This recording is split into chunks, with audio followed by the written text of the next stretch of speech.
Right, okay. Oh, sorry, yeah.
Testing.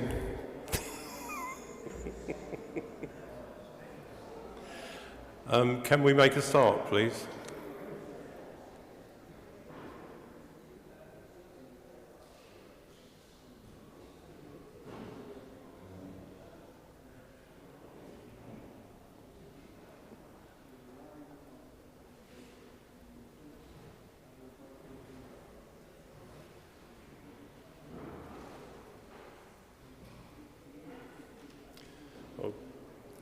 Good evening, ladies and gentlemen. Thanks for coming along this evening to this launch of the streets of Primrose Hill and Regent's Park. It's a revision of a book that appeared over 30 years ago. This is From Primrose Hill to Euston Road. And as you can imagine, in 30 years in central, well, nearly central London, a lot has changed, and a lot more historical information has become available. So the new volume is very much larger than this one, and it also covers a wider area, as I'll show you on this next slide. I don't know if you can see that very clearly, but basically we're covering all of the streets that are south of Adelaide Road, from the Camden town, from the Camden town boundary in the east over to the borough boundary in the west and south to Euston Road. Now, the book has been produced by a team of 4 people. That's John Cottrell, Ruth Hayes, David Hayes, and myself, Steve Danford. And we're not going to summarise the book tonight because we want you to buy it. So what we thought we'd do is talk for 10 minutes on different aspects of the book. David's going to start with focusing on the estates underlying the Primrose Hill area. John will then talk about grand plans, grand designs for Primrose Hill, what might have been. I will talk about what we've lost in terms of the buildings, some of the buildings that were demolished. And Ruth will conclude with a selection of some of the women who feature in this book. So without further ado, I'll hand you over to David. Thank you.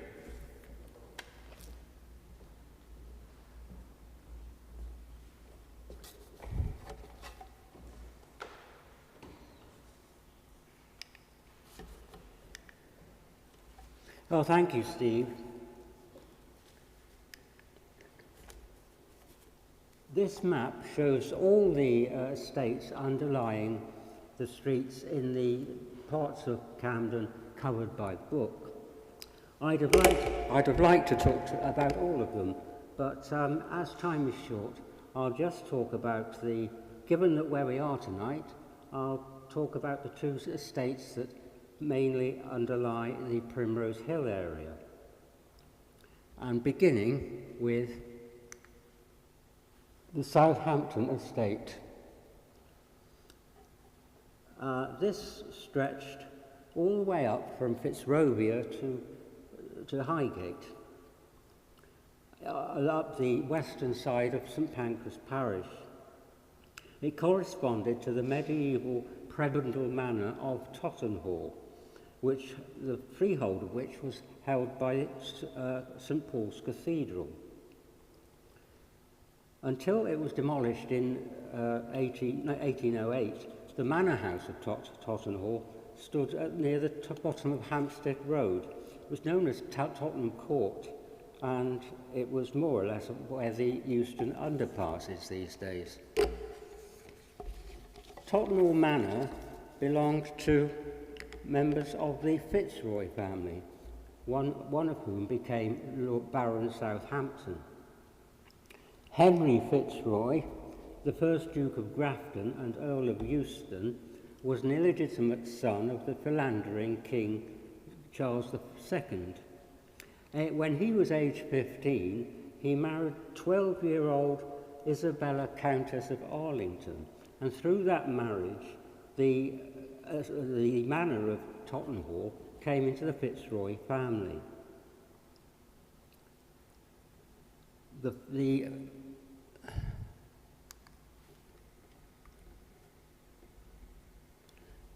The manor was then, the leasehold of the manor was then, from St Paul's Cathedral, was then inherited by Charles Fitzroy.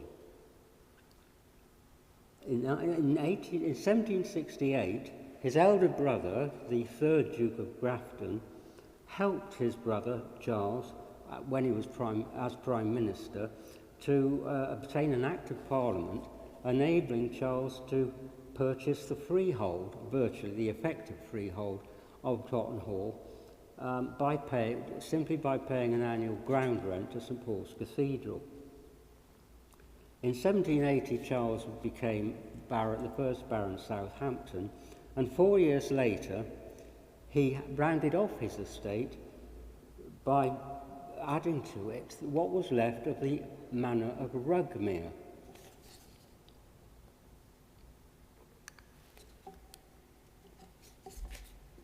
Way back in 1538, this gentleman, Henry VIII, at the time of the dissolution of the monasteries, seized a tract of land from the Abbess of Barking in order to serve as a hunting park. It was a circular area, rather random, ignoring all the existing parish boundaries, which is why most of Regent's Park these days is in Westminster and the eastern side is in Camden. The then well-wooded area was surrounded by a mound and fencing to keep the deer in. It was known as Marylebone Park. Later, the trees were later felled, and the tract of land became farmland, and then eventually, in the Regency period, it was laid out as Regent's Park, which has a vaguely circular shape. Now, the area of land seized by Henry VIII included the old manor of Rugmere, 2/3 of it, in fact.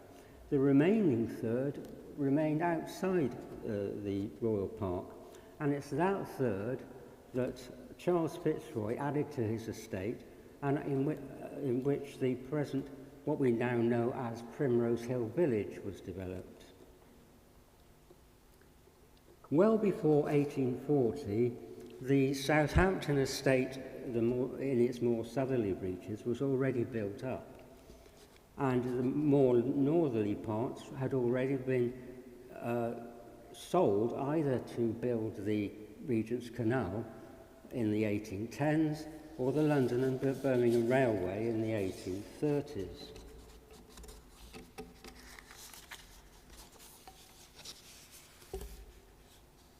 The Primrose Hill area was still large, almost entirely farmland at the time, used either for making hay to feed the horses of London or to graze cattle to provide milk for its people.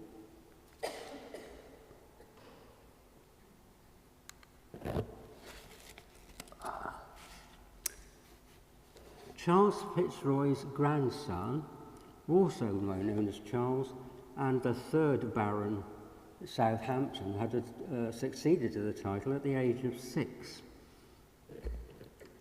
30 years later, he decided to dispose of his North London property and auctioned it off in a sale in the city which lasted for 3 days. He used the proceeds to build up his country estate in Northamptonshire at Whittlebury, and where he indulged in his lifelong passion for fox hunting. It's a fascinating fact that although the third Baron Southampton was born in 1804, his son, the fourth Baron, didn't die until 1958. The fourth Baron had been born when his father was in his 60s and then died in his 90s, so that father and son between them lived for 148 years.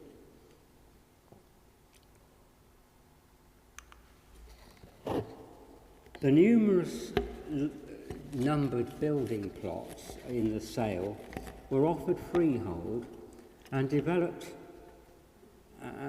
largely as Primrose Hill Village, as terraces with some commercial and industrial premises, and also some semi-detached houses, either facing the two big open spaces, Primrose Hill or Regent's Park.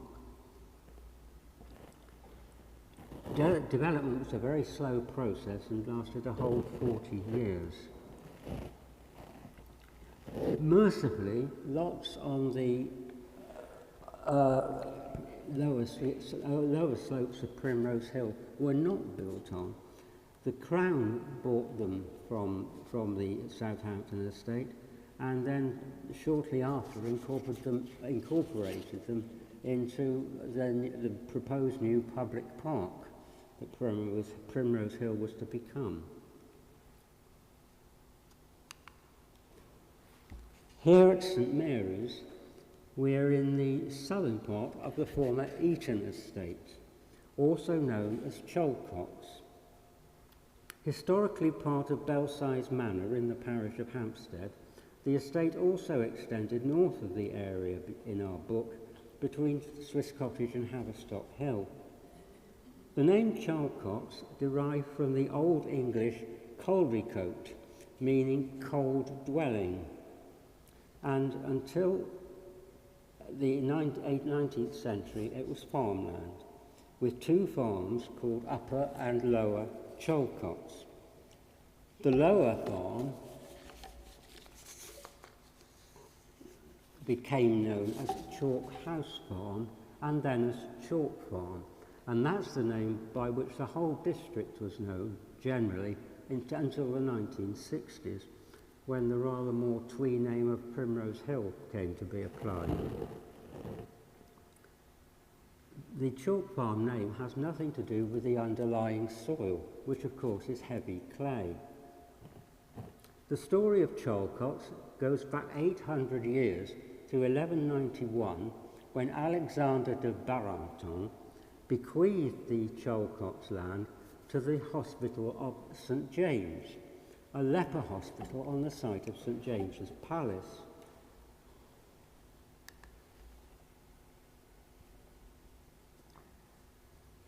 Outside this church is King Henry's Road. By the 15th century, St James's Hospital had come under royal control, and this enabled Henry VI to vest the property of St James's Hospital in the new school he'd founded in Eton.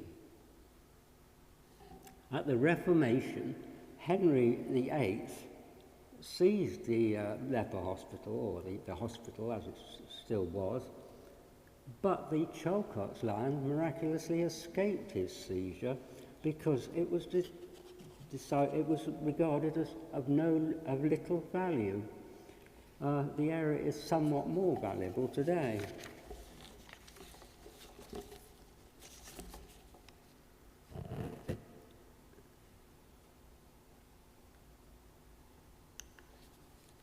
Attached to the lower Chalcots farm by 1678 was a modest inn, and that was to develop into the famous Chalk Farm Tavern, which with its tea gardens became a very popular resort of Londoners, pleasure resort of Londoners.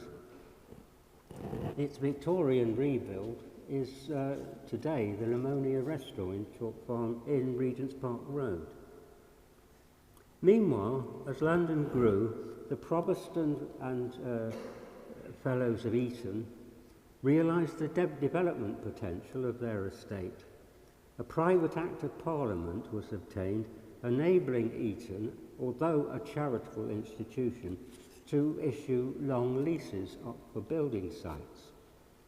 It began developing the estate in 1830, laying out Adelaide Road. The development of the estate took a massive 70 years to come to completion.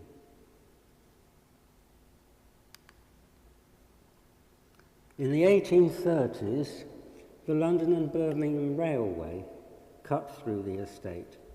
Eton insisted the company tunnel under half of its estate, but allowed it to run in a cutting in the other half, which severed the two halves of the eastern part of the estate. The estate also lost Primrose Hill itself, most of which it owned, when it exchanged land in Eton belonging to the Crown with the Crown estate, enabling the new public park of Primrose Hill to be created. In the 20th century, the Eton estate began a slow decline as domestic servants became harder and harder to obtain after World War I. The houses were regularly split into apartments or lodging houses. Before World War II, the college commissioned the architect Louis de Soissons to draw up a comprehensive redevelopment plan for parts of the estate. And then in the 1960s, Max Rain's London Merchant Securities firm built a series of townhouses on King Henry's Road, named after notable Etonians. However, over recent years, Eton has sold almost all of its freeholds, making the Eton estate name now of only historical interest. Now I'll hand you over to John Cottrell.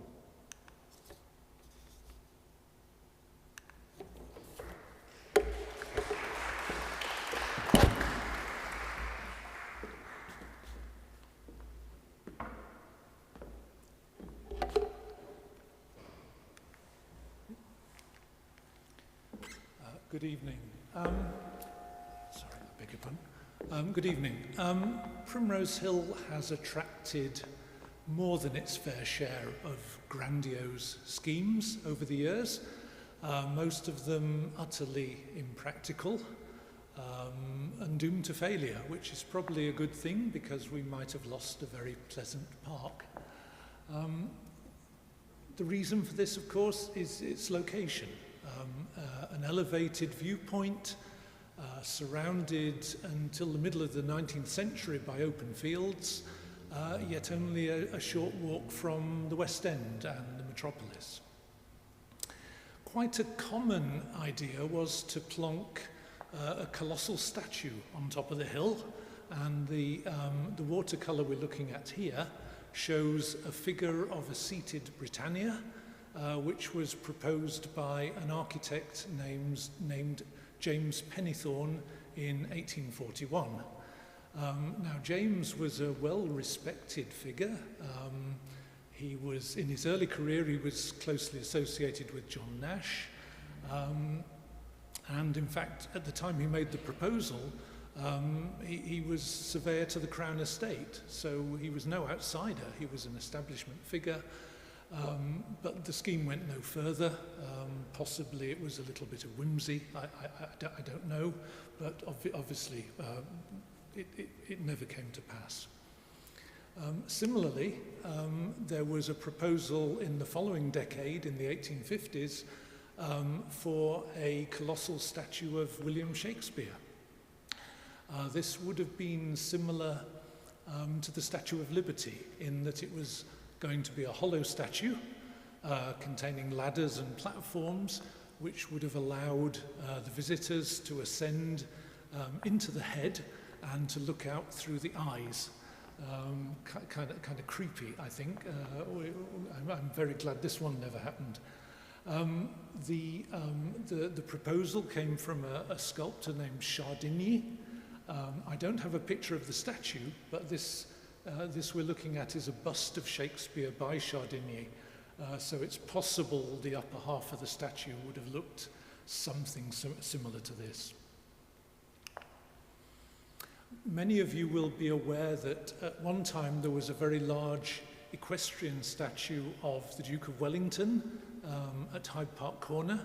It was mounted on top of the arch, and it drew some ridicule because it was felt to be too large and out of proportion to the arch and its surroundings. There were suggestions for what could be done with it, and one suggestion was to move it to Primrose Hill. This was written up by Punch, so obviously tongue-in-cheek, not to be taken too seriously. They also suggested that the statue was so large that the horse's legs could perhaps be converted into kiosks to sell refreshments. Besides statues, there have been suggestions for buildings. This was a proposal for a casino on Primrose Hill, which came from an ear doctor named Curtis, John Harrison Curtis. This, I hasten to add, is a casino in the sense of a health spa, not in the sense of a gambling den. Curtis, unfortunately, lost all his money and died a few years later in an asylum, so as you can imagine, this also came to nothing. There have also been road schemes and rail schemes. One of the more spectacular is illustrated here. It came from a very interesting character, a guy called William Home Twentyman. Twentyman made a fortune in Mauritius. He was a silversmith and a jeweller. And then he came to London, where he became one of the leading developers in St. John's Wood. He built quite a number of villas along Avenue Road and St. John's Wood Park and that kind of area. The area which is covered in Walk 7 of the new volume. So if you want to be taken past a couple of the surviving villas, just follow Walk number 7. Now, Twentyman proposed a grand processional route which would run from Regent's Park through Primrose Hill Park and Belsize Park all the way up to Telegraph Hill. And you can see it illustrated in the map here. If we just zoom in on the, and it was to be called the Royal Champs-Élysées, but whether he actually had any kind of royal patronage, I really can't say. If we zoom in on the illustration at the bottom right of the picture, we can see the huge processional route, kind of the size of a 6-lane motorway from the way it's been drawn. And you will also notice that the top of Primrose Hill has been embellished with a Chinese pagoda. which I don't think looks too bad, actually. Of all the schemes I'm going to mention, perhaps that's the one I wouldn't mind becoming a reality. It's not too unpleasant. The problem with the scheme so far, of course, is the money. There's no real financial underpinning for them. Usually the promoters would say, you know, this is such a magnificent concept that it will be paid for out of public subscription or some such formula, and so they didn't happen. A much more serious threat to the hill came from cemeteries, because there was money in cemeteries. They were a sound business proposition. And so there were several threats to turn Primrose Hill or the area into some kind of cemetery or mausoleum. One of the most extravagant projects was the Grand National Cemetery of Francis Goodwin. You can see in this nice watercolour that it was to be decorated or embellished with fine classical buildings from antiquity, ancient Greek and ancient Roman buildings from the Parthenon downwards. It would have made a very pleasant place, I guess, to have a stroll around. And Primrose Hill was the preferred, but not the only location. Basically, he was prepared to drop it in whatever suburban area was available. And we actually have a bird's eye view which shows it actually, if you look closely south of the river. I don't know if you can see, but we have the river in the background and St Paul's on the horizon, so it must be somewhere near Greenwich, I think. But in the text, the preferred location was going to be Primrose Hill. The most famous cemetery scheme, where you've probably seen this diagram in other places, was to have a giant pyramidal mausoleum literally on top of the hill.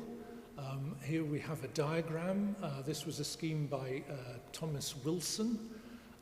It was to be a humongous structure. In fact, this is from 1830, so I'm not quite sure how they would have built it. I'm not sure what the engineering was, but the description was that at the base it would be 900 feet on each side. It was to be 94 stories high and was to have room for some 5 million bodies. So that would have changed the landscape around here if they'd actually managed to build it. It would have cost 2.5 million, and they claimed that investors could get profits of 10 million, which is a lot of money, of course, in the mid-19th century, but it doesn't sound quite enough. 10 million from 5 million bodies, £2 a body. They must have had some serious overheads if that's all they could manage over the period. What would it have looked like from the outside? Well, I don't have a good picture, but it would have been very similar to this, which is a mausoleum proposed for Trafalgar Square. You would have hardly been able to move around London without tripping over mausoleums. So if you imagine this mausoleum, but blown up by a factor of 4, because this is a mere 20-odd stories, and Wilson's was going to be 94 stories. So it's a huge thing, but looking rather similar to this. Well, are these fanciful schemes a thing of the past? Are they a purely 19th century thing? Well, to a large extent, yes, but not entirely. A few years ago, the front cover of the Camden New Journal carried this photograph, or this photo montage. It shows a reproduction of the statue of Christ the Redeemer, which overlooks Rio de Janeiro, placed on top of Primrose Hill to mark the transition of the Olympics from London 2012 to Rio 2016. The article said it was to be funded by the Brazilian government, although I'm not sure anybody told the Brazilian government. I suspect it was a spoof, but I don't know. There may have been something real at the bottom of it. What it did do was drew a nicely understated comment from Primrose Hill Lib Dem councillor Chris Naylor said that he wasn't sure a 30-foot statue of Christ with his arms outstretched was quite what the area needed, and I'm into that. And with that, I will hand over to Steve.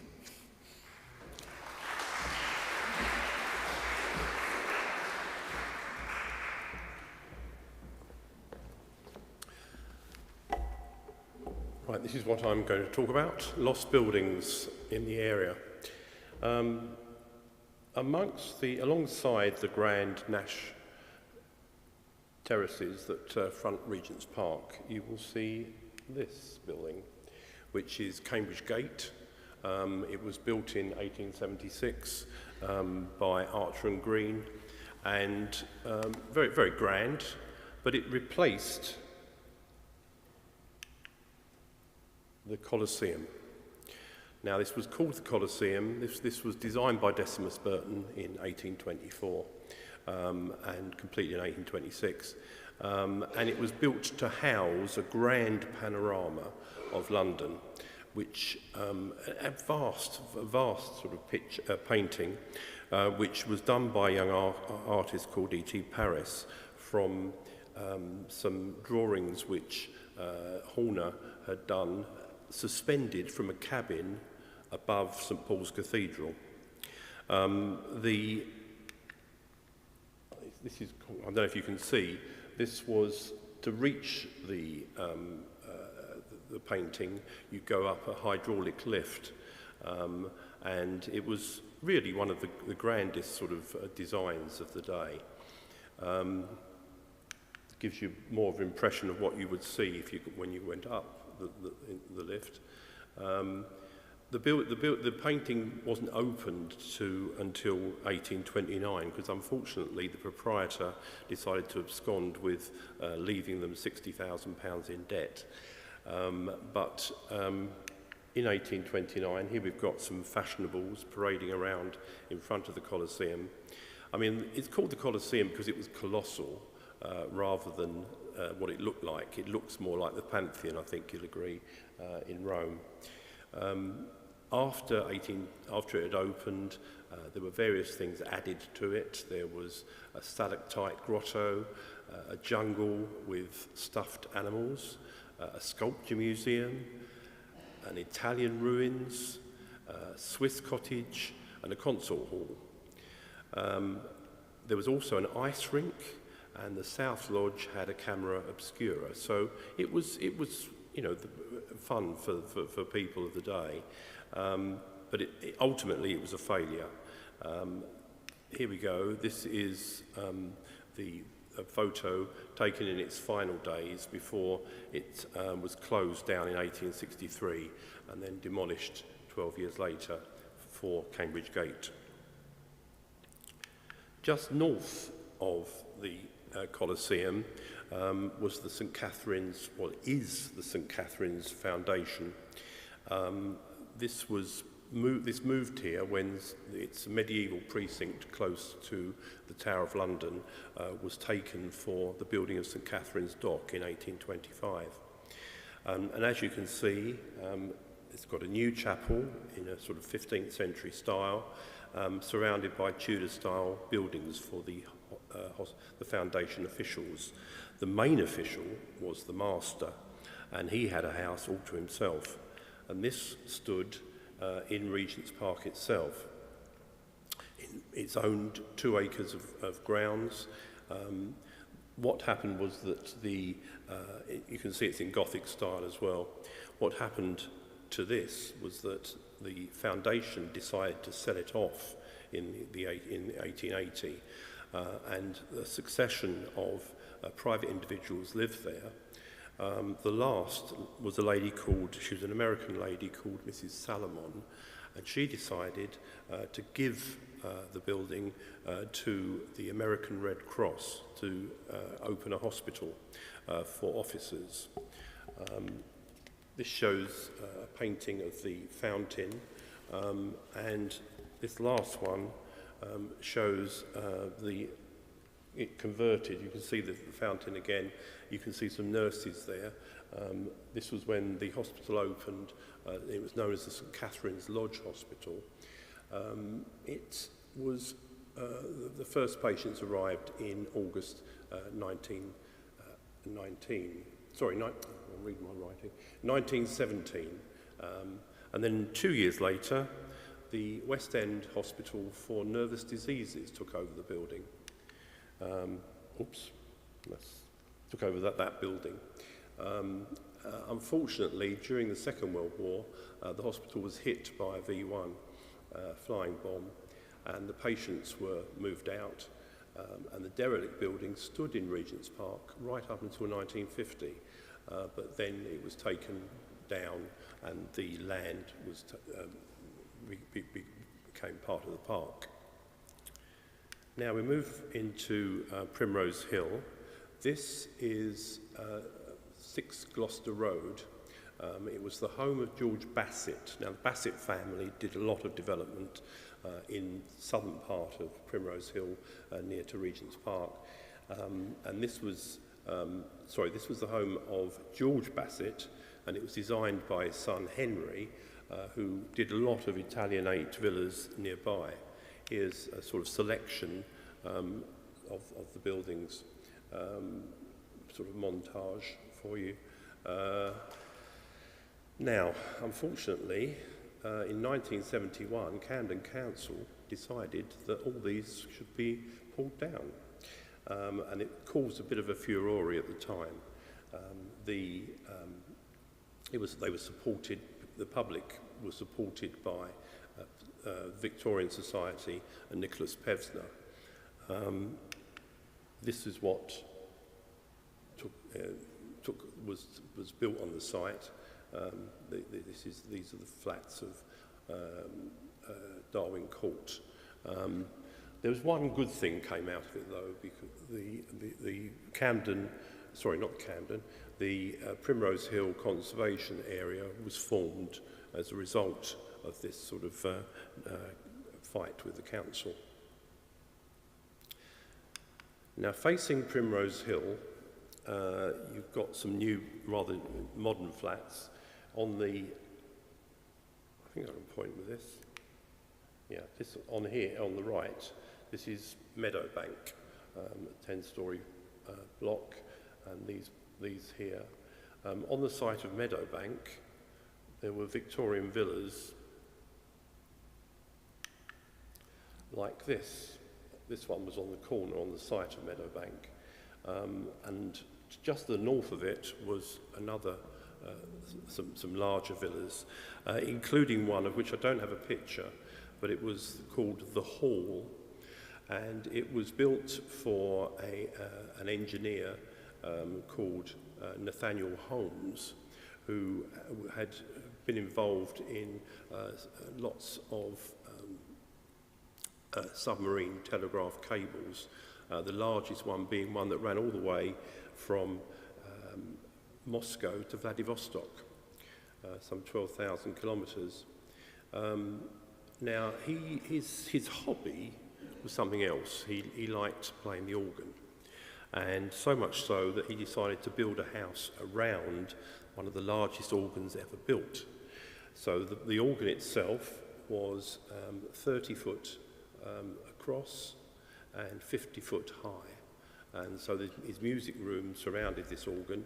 He had over 4,000 pipes and weighed 87 tons.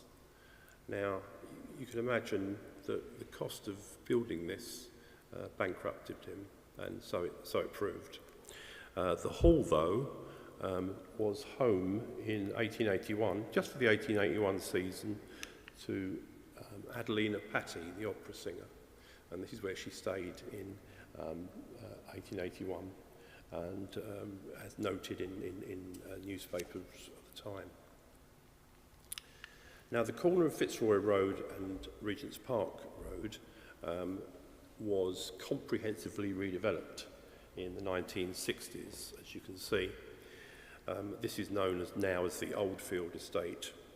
But on the site previously, it's rather, I don't know if you can make that out, but it's a postcard of Regent's Park villas, Regent's Park Gardens. They were set back from Regent's Park Road and across a sort of strip of garden, as you can see. They were then renumbered as part of Regent's Park Road before they were demolished. And at number 80 was this chap, Sir Sidney Waterlow. You probably all know. He was a Liberal Party politician and philanthropist who donated the Waterlow Park in Highgate as a garden for the gardenless. Now we're moving, this is just south of the corner of Adelaide Road and Avenue Road, and it's the UCL Academy. And it was a secondary school which was established in 2012 by the University College London. Now this, I want to show you what was on the site before, was this rather strange but I think rather interesting building. It's a set of interlocking octagonal concrete blocks, and this is the Frank Barnes School for Deaf Children that was built by GLC Architects in 1978. I'll just show you a few more to give you an idea of what we've lost there. Apparently the walls were lined with hardboard and they were lined with hardboard and backed with mineral wool to reduce extraneous noise. So there you can see Frank Barnes School for the Deaf. That's now, of course, in the new development in King's Cross. Now, just off Avenue Road is this group of apartments. On the one on this one here is known as Avenue Close. And it was built on the site of this building. It looks like it's been attacked by weeds, but it's known as the Poplars. And it was an 1870s mansion designed by a Scottish architect, John McKean Bryden. And in the 1880s, it was home to this gentleman, Ludwig Mond.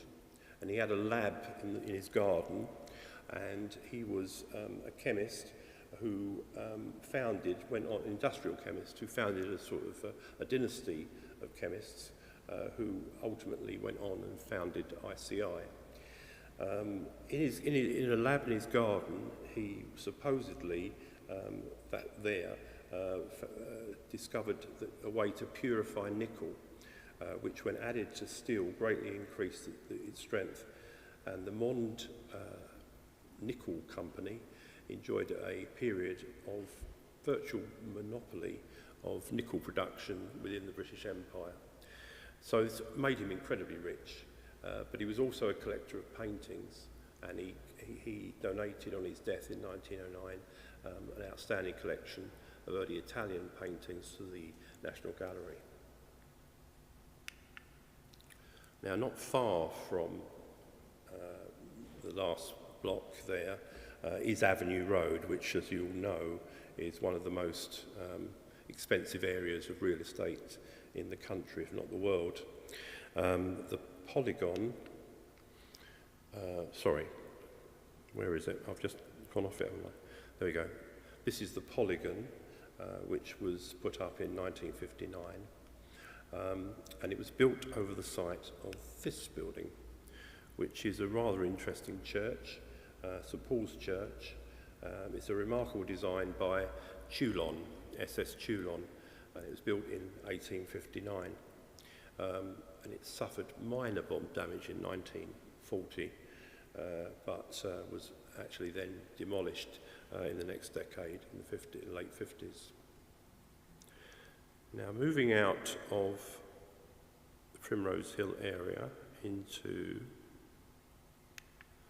this area north this is a very crowded photograph, but this is the area just north of Euston Road. I want you to focus, if you can see it, I'll point it out. Can you see that chimney there? That chimney, a very tall chimney. I mean, almost nothing of this area now survives. I mean, it's very much changed as we describe in the book. But this chimney belonged to the Regent's Park Central Electric Power Station, and it was opened by St Pancras Vestry in 1891. And St Pancras, of course, was the very first municipal authority to supply electricity to private consumers. This facility sorry, I'll go back. Oh, yeah, that gives you an idea.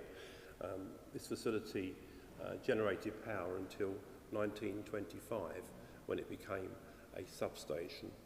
And on its site today, we have this building, which is the Regent's Park Centre of Westminster Kingsway College, and its employability hub. Right, finally, I want to look at this, a railway station. This was Primrose Hill, a station on the North London Railway line, which ran between Watford Junction and the city terminus of Broad Street. When it was first built, it was called Hampstead Road in 1855, and it then became Chalk Farm from 1862 until 1950, and then Primrose Hill, perhaps an early example of the name, from 1950 until its closure in 1992. The platform buildings, perhaps I'll show you exactly where it was. There we are, you can see Bridge Approach just north of that arrow on the screen. The platform buildings, rather grand, were, including its wooden canopy and then all that decorative ironwork, were surreptitiously destroyed by the British, by National Rail in 2008. And here's a photo just after they've taken the whole thing down. The only thing that survives was the booking hall above. Here's a photo of the booking hall in just before it shut down. And this is what's there today. So the building still survives. I think that's a yoga centre now, I believe. As you walk into the Primrose Hill area from Chalk Farm. So I'll now hand over to Ruth. Thank you.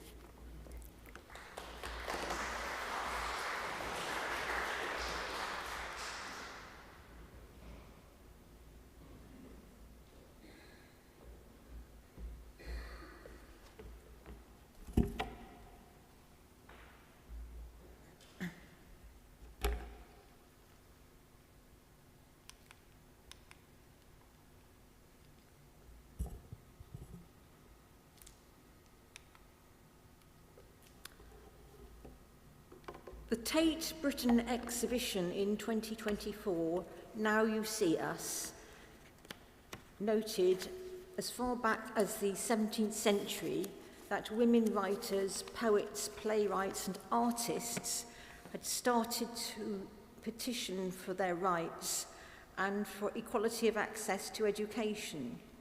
That exhibition highlighted how women were discouraged from becoming artists. While our research for this book found no shortage of artists, there weren't that many who were women, but those we know of more than compensate with the quality of their work. Emma Eleanora Kendrick, who lived and worked at number 88, formerly Albany Street, for the last 20 years of her life, featured in the Tate Britain exhibition. Groundbreaking were her watercolour miniatures on ivory. She was the author of manuals as well.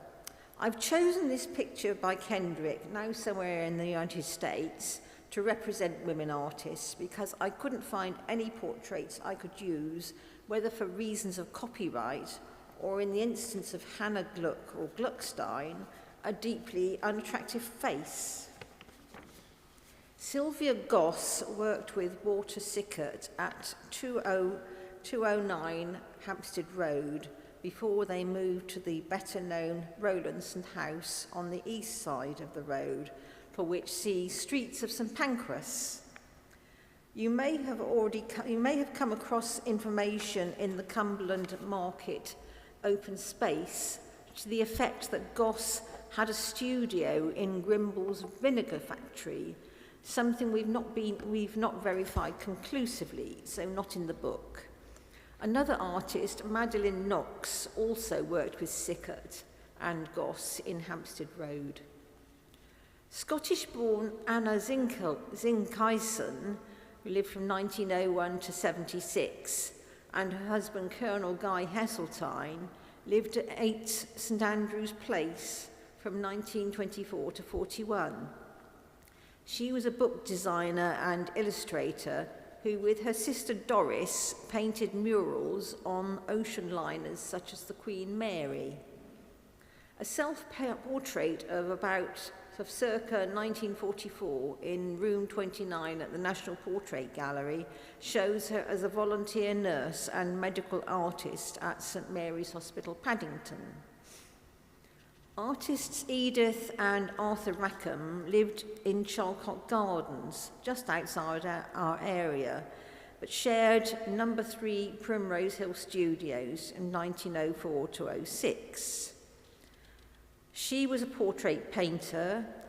Her husband is best known as a children's book illustrator, which takes us to poets. Christina Rossetti lived with other family members at 46 Upper Albany Street, later renumbered as 166 Albany Street. This was where she wrote Goblin Market.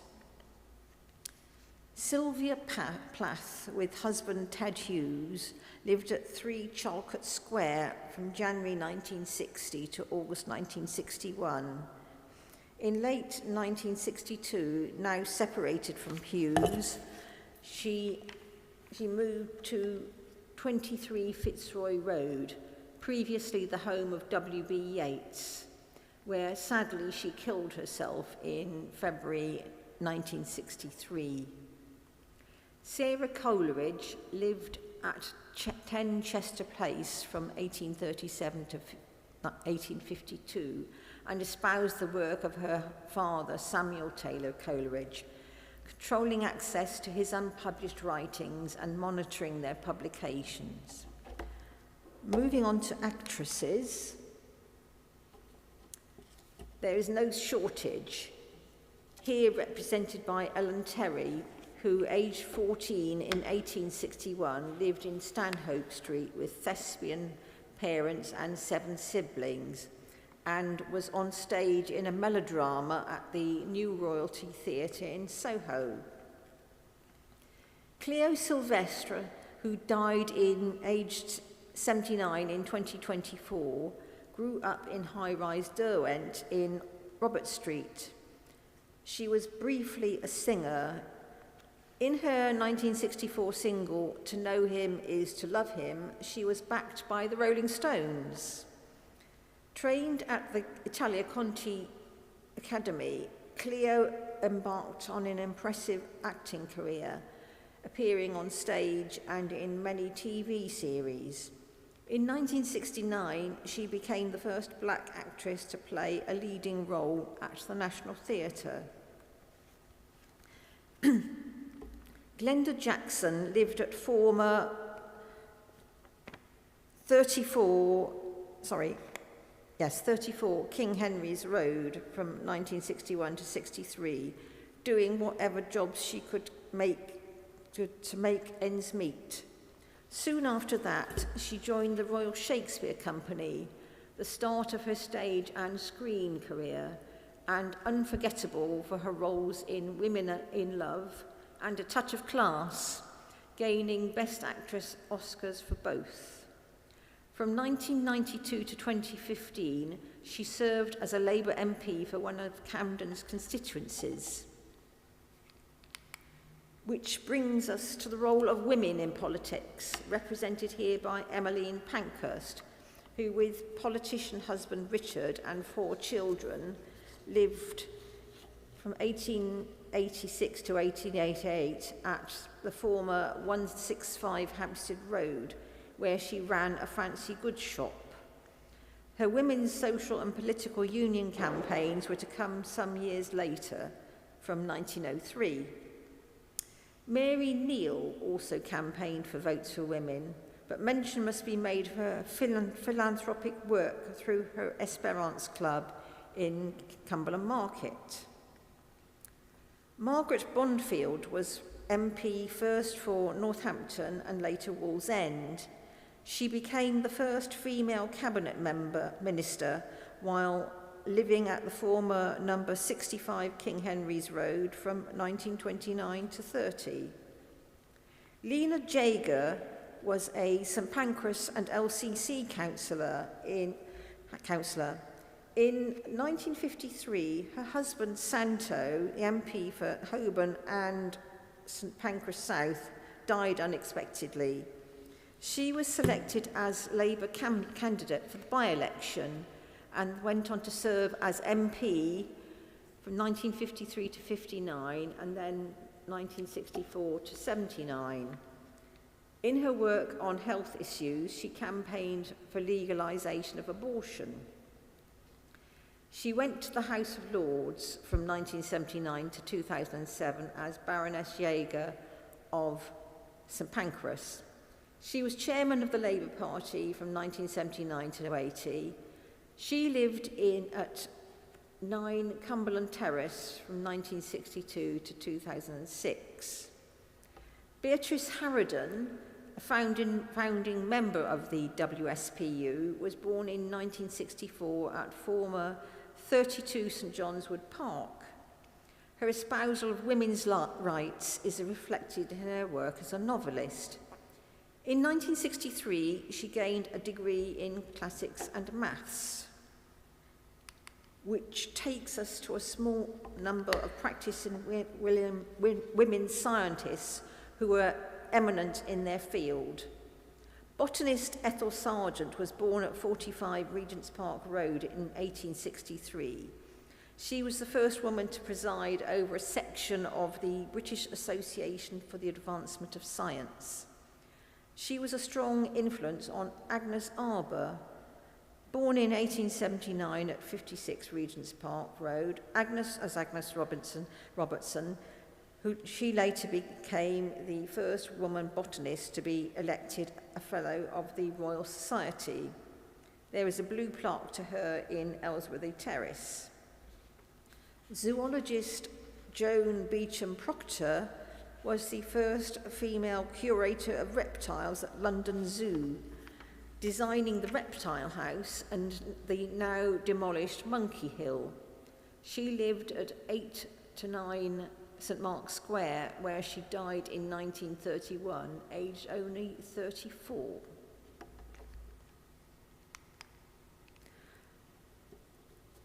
Our area is not short of musicians, but few have been women. The statuesque contralto Clara Butt lived at 7 Harley Road, which is marked with a GLC blue plaque. Among her many achievements was the first performance of Elgar's Sea Pictures. Less melodic was the work of composer Elizabeth Lutyens, daughter of Edwin, who lived at 2 addresses in King Henry's Road. She died at number 17 in 1983. Her output ranged from string quartets to scores for horror films.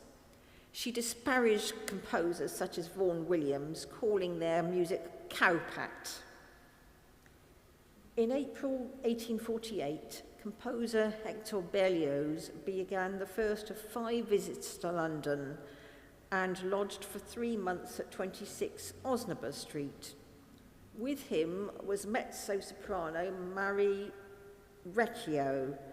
She was to be his second wife, but at the time she was his mistress, which brings us to consider a few other mistresses.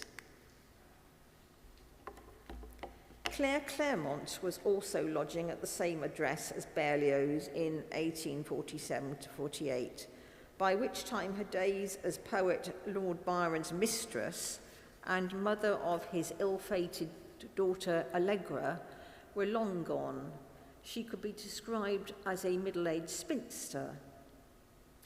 George Cruikshank, the caricaturist and book illustrator of Dickens' novels, lived with his devoted but childless second wife, Eliza, at number 263 Hampstead Road by Mornington Crescent, so mentioned in Streets of Camden Town. In 1853, aged 60 and revered as a stern moralist, Cruikshank had had sex with their 30-year-old housemaid, Adelaide Attry. On discovering the pregnancy, Eliza sacked her. Cruikshank installed Adelaide at number 31 Augustus Street, which, unknown to his wife, became his secret second home until his death in 1878. There, he and his mistress posed in census returns as George and Adelaide Archbold. Adelaide bore Cruikshank 11 Archbold children. The model and showgirl Christine Keeler is known to have been at 31 Chester Close North in 1970, not far from where former Minister of War John Profumo had lived from 1948 to 1965 at 3 Chester Terrace. Their short but consequential affair had begun in July 1961 when osteopath Stephen Ward introduced Keeler to Profumo and to Yevgeny Ivanov, a Soviet naval attaché, at a party in the grounds of Cliveden. When the affair came to light 2 years later, Profumo's House of Commons statement in March 1963 only admitted having met Keeler at Ward's flat. He finally resigned as Minister and MP on the 6th of June. In Streets of Camden Town, we note that Edward Sugden, a surgeon who lived at 48 Arlington Road, supplied the pills with which Stephen Ward committed suicide 2 months later, while on trial for his part in the Profumo affair. And with apologies for ending on such a sad note, we end our exploration of our new book. Thank you.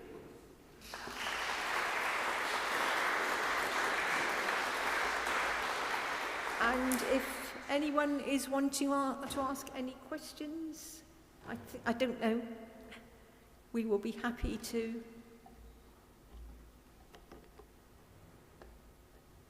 Shall I go and sit down? Yes, Malcolm is. Father Anthony Cooper edited the very first edition of this in 1982. Malcolm will remember him, and Roger, and maybe one or two others. Is that microphone switched on? Is it not switched on?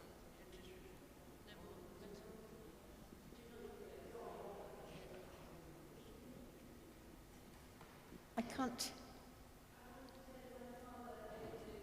Oh, Caroline, is that line, Cooper, is pointing out the very first edition of the book that was published, I'm trying to recall when. 1982. That her father coordinated the original research on, which we then replaced with our streets from Primrose Hill to Euston Road. That was in 1994.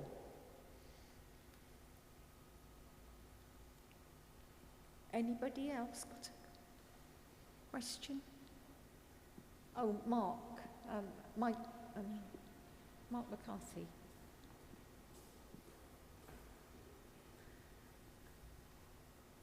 Simply not a question, but the thing that amazes me is the Augustus and Redhill allotments in the middle of that Oh, yes. area.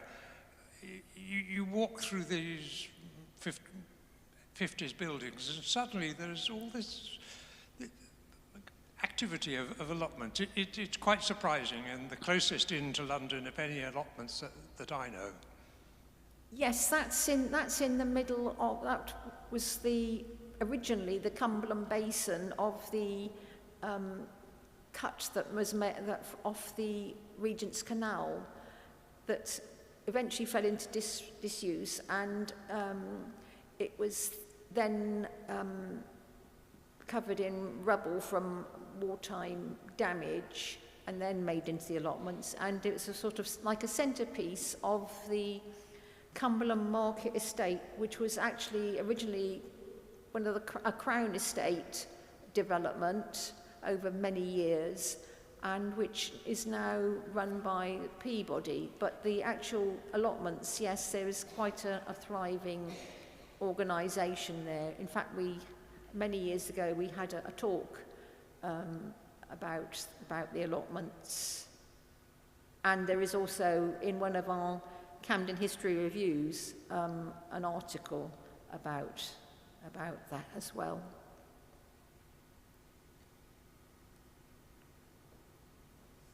Any more questions?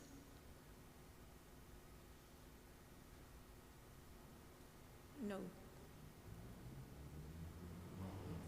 There's no questions. Thank everyone for giving those excellent talks, and buy the publication. It's an exciting place to explore, and I think these streets books are a way of exploring London with the information in front of you, so do use them well. Right. Thank you very much.